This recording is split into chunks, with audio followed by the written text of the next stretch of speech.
আধুনিক ইলেকট্রনিক্স জগতের এক চিরন্তন সংকট হল উপাদানের সীমাবদ্ধতা। কোনো নতুন ধাতুর শক্তি বাড়াতে গেলে তার বিদ্যুৎ পরিবাহিতা কমে যায়, আবার পরিবাহিতা বাড়াতে গেলে তা উচ্চতাপে নমনীয় হয়ে পড়ে। কিন্তু চীনের একদল গবেষক এই দীর্ঘদিনের বাধা ভেঙে দিতে সক্ষম হয়েছেন। তারা এমন এক কপার ফয়েল তৈরি করেছেন যা একই সাথে ইস্পাতসম শক্তিশালী এবং বিদ্যুতের দ্রুততম বাহক। সম্প্রতি এই সংক্রান্ত একটি গবেষণার ফলাফল বিশ্বখ্যাত বিজ্ঞান সাময়িকী সায়েন্সে প্রকাশ করা হয়।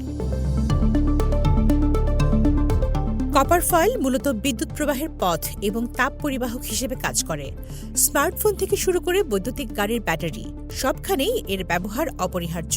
গবেষকদের মতে নতুন এই উপাদানটি মাত্র 10 মাইক্রোমিটার পুরু। এর বিশেষত্ব হল এর ভেতরের গঠন। এতে ন্যানো স্কেল গ্রেইন এবং 3 ন্যানোমিটার আকৃতির বিশেষ সুপার ন্যানো ডোমেইন পর্যায়ক্রমিক স্তরে সাজানো রয়েছে, যা এর স্থায়িত্ব বহুগুণ বাড়িয়ে দেয়। সাধারণত শিল্পক্ষেত্রে ব্যবহৃত কপার ফয়েলের টান সহ্য করার ক্ষমতা থাকে 300 থেকে 600 মেগাপাস্কাল, কিন্তু নতুন এই উপাদানের শক্তি প্রায় 900 মেগাপাস্কাল, যা সাধারণ ফয়েলের তুলনায় প্রায় দ্বিগুণ। শক্তির এই বিশাল উল্লম্ফনের পরেও এর বিদ্যুৎ পরিবাহিতা উচ্চ বিশুদ্ধ তামার তুলনায় 90% বজায় রয়েছে। সমমানের শক্তির অন্যান্য তামা সংকর ধাতুর তুলনায় এর পরিবাহিতা প্রায় দ্বিগুণ বেশি।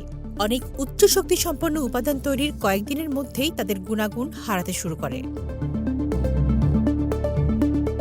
কিন্তু এই নতুন কপার ফয়েল টানা 6 মাস সাধারণ পরিবেশে রাখার পরেও এর কার্যকারিতায় কোনো ঘাটতি দেখা যায়নি।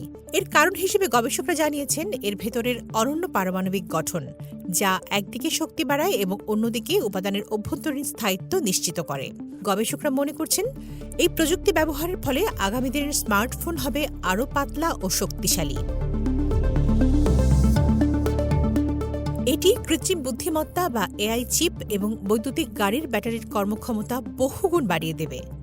দীর্ঘস্থায়ী ও নিরাপদ ইলেকট্রনিক ডিভাইস তৈরির পথে চীনের এই উদ্ভাবন একটি বড় মাইল ফলক হিসেবে বিবেচিত হচ্ছে। প্রযুক্তির এই অভাবনীয় সমন্বয় আমাদের আরও শক্তিশালী ও দক্ষ ফিউচারিস্টিক ডিভাইসের দিকে নিয়ে যাবে, যেখানে শক্তির সাথে আপোষ না করেই পাওয়া যাবে সর্বোচ্চ গতি। তামান্না জেনিফার, সিএমজি বাংলা।